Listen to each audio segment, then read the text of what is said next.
Sige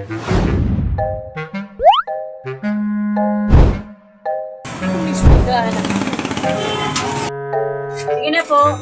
Arin dyan. Wala na tabi niyo. 600 lang. Salamat may lutuan. Pati kadilyo. Ha? Yung bagay na saplaan. Ang hirap na pa ng bagay yun. Sa saplaan din. Wow! Kaya aluy ko na talaga ng pagana. Sabi ko, sino ako makatuaw. Makayin pa yung mga. Iyo baga, masarap dyan lutuan. Lalo na mga pikadilyo. Inunon. Maluto. Masarap dyan. Eh, tama din eh. 100 pesos na sa'yo mo. Wow!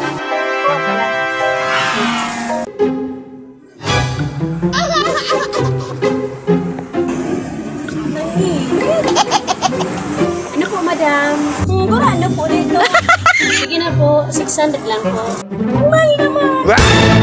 Eh, pa pwede yung 50 na lang. 100 pesos na sa'yo mo. Huwag na lang. Ang mahal naman. Sabi naman sa tawad. No. Di ba nga tama lang sa tawad? Siya gusto na sa nagado.